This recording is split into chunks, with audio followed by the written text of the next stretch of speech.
तो दोस्तों आज मार्च की 9 तारीख है और आज का जो ये वीडियो है ये पीस लिली प्लांट पर है। पीस लिली वैसे तो जैसे आप सब दोस्त जानते हैं कि ये एक NASA recommended indoor air purifier plant रहता है जो हवा को शुद्ध करता है। इस वजह से इस पौधे को घर के अंदर की साइड में बहुत शौक से ग्रो किया जाता है। वैसे भी इसकी जो पत्तियां हैं वो बहुत खूबसूरत रहती है। इस तरह से देखिए इसकी जो लीव्स हैं वो शाइनी रहती है। और पीस लिली में जो ख़ास बात रहती है ये छोटे गमले में बहुत लंबे समय तक बहुत ईजिली ग्रो कर जाता है और धीरे धीरे अपने नीचे से ये जो प्लांट है ये बहुत से मल्टीपल प्लांट्स या जिनको हम बेबी प्लांट्स कहते हैं वो ग्रो करता रहता है। इंडोर में अगर आप ऐसे पौधे की एक ऑप्शन चाहते हैं जो इंडोर होने के साथ साथ हवा को शुद्ध करने के साथ साथ फ्लावरिंग प्लांट भी हो तो ये उसके अगेंस्ट एक ये बहुत ही परफेक्ट वैरायटी रहती है। अगर आप इंडोर में किसी फूलों वाले पौधों में ग्रो करना चाहते हैं तो पीस लिली बहुत ही परफेक्ट ऑप्शन है। लेकिन इस पौधे का जो मेन ग्रोइंग सीज़न है वो गर्मी का मौसम और इसका जो फ्लावरिंग सीज़न रहता है वो गर्मी का मौसम रहता है। ख़ासतौर पर इस समय जब ये स्प्रिंग सीज़न की शुरुआत हुई है तो ये पौधा जो है ये बहुत जल्द अब फ्लावरिंग पर भी आ जाएगा। ये देखिए मेरे पास जो इसकी वैरायटी है थोड़ी सी ब्रॉड लीव्स वाली है। इसमें हालांकि नर्सरीज पर आजकल जो है वो बिल्कुल पतली पतली पत्तियों वाली वैरायटी भी निकलती है। तो इन पौधों का ये देखिए यहाँ पर इसकी जो नई ग्रोथ है वो निकलना स्टार्ट हुई है। तो मेन अब जो ये ग्रोइंग सीज़न है वो स्टार्ट हो चुका है। थोड़ा सा सर्दी का मौसम इसका रेस्ट पीरियड था, थोड़ा सा ये डोरमेंसी के अंदर था। अगर प्राइस रेंज की बात करूँ तो इन पौधों के जो प्राइजेज़ हैं इनके एज पर या इनकी वैरायटीज़ पर डिपेंड करते हैं। जैसे मेरा ये जो पौधा है लगभग 4 साल पुराना है मेरे पास और अब बहुत जल्द इस पौधे को मैं इसके नीचे से मल्टीप्लाई करके इसको डिवाइड करके इसके जो नए पौधे हैं वो रेडी करूँगा। लेकिन अगर आप इसके छोटे पौधे नर्सरीज पर ले जाएंगे तो लगभग इसके जो नॉर्मल वैरायटीज़ रहती हैं वो 50 रुपीज़ से स्टार्ट हो जाती है।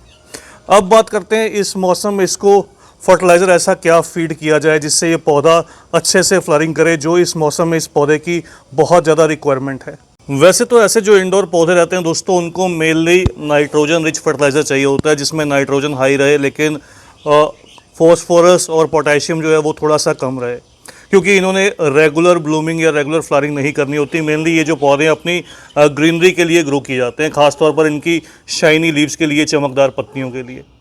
क्योंकि अब इसका फ्लावरिंग सीज़न है तो इसलिए हम थोड़ा सा जो फर्टिलाइज़र में है वो चेंज करेंगे। इसको एक सबसे पहले तो एक बैलेंस्ड फर्टिलाइज़र देंगे जिसके अंदर इसको नाइट्रोजन, फॉस्फोरस और जो पोटेशियम है वो तीनों चीज़ें एक बराबर मिलें, एक बैलेंस में मिलें। फर्टिलाइज़र मैं इसको आज स्प्रे के तौर पर दूंगा, इसकी पत्तियों में दूंगा। तो यहाँ पर सिंपल मैंने 1 लीटर जो है वो टैप वाटर लिया है। 1 लीटर टैप वाटर में यहाँ पर देखिए मैं बैलेंस्ड NPK जो कि बहुत इजीली सीड शॉप पर अवेलेबल रहती है। मेरे पास इस तरह से ये पिंकिश कलर में है NPK 20-20-20। अगर आपके पास 19-19-19 हो या 18-18-18 हो तो उसका केवल 1 ग्राम 1 लीटर पानी में हमें डिज़ोल्व करना है। बहुत ज़्यादा जो क्वांटिटी है वो हाई नहीं लेनी, केवल 1 से 1.5 ग्राम या मैक्सिमम 2 ग्राम। तो इस तरह से इसको जो है वो पानी के अंदर डिज़ोल्व कर लेना है। थोड़ा सा जो पोटेशियम है अब हमारे पौधे को उससे मिलेगा जो हम इसे लीफी स्प्रे करेंगे। उसके साथ साथ जो पोटेशियम है इसको मैं थोड़ा सा मिट्टी के अंदर भी फीड करने वाला हूँ। मिट्टी के अंदर जो ये पोटेशियम मैं फीड करने वाला हूँ ये बिल्कुल ऑर्गेनिक पोटेशियम है। तो इसको मैं मिट्टी के अंदर फीड करूँगा। इसका कोई भी साइड इफ़ेक्ट नहीं रहता, मिट्टी को ये ख़राब भी नहीं करता। और जो सबसे ख़ास बात है इसकी डोज थोड़ी सी कम या ज़्यादा रहने पर पौधे को कोई भी लीफ बर्न या नुकसान नहीं होता। तो इस तरह से देखिए ये मेरे पास बॉल शेप में है, ईजिली ये भी सीड शॉप में अवेलेबल रहता है। ऑर्गेनिक पोटेशियम आप कहकर मांग लीजिए तो ऑर्गेनिक पोटेशियम आपको मिल जाएगा। अगर आपके पास ये चीज़ अवेलेबल ना हो तो बनाना पील जो लिक्विड रहता है या फिर ऑनियन पील जो लिक्विड रहता है उसको यूज़ कीजिए, उसका भी जो रिज़ल्ट है वो अच्छा आएगा। तो ये स्लो रिलीज़ है, धीरे धीरे पौधे को मिलेगा। इसको सबसे पहले मैं गमले की मिट्टी की साइड में जैसे हम DAP डालते हैं इस तरह से कुछ कुछ दाने दोनों तीनों साइडों में इस तरह से थोड़े थोड़े जो दाने हैं वो स्प्रिंकल कर दूंगा। जैसे जैसे इस पौधे को पानी दिया जाएगा ये खुद ब खुद न्यूट्रिएंट्स जो हैं वो पानी के साथ साथ नीचे की तरफ पौधे को मिलने लगेंगे। इसके बाद इस पौधे पर इस तरह से जो ये स्प्रे है ये स्प्रे कर देंगे और पौधे को अच्छी तरह से इस स्प्रे से जो है वो नहला देंगे।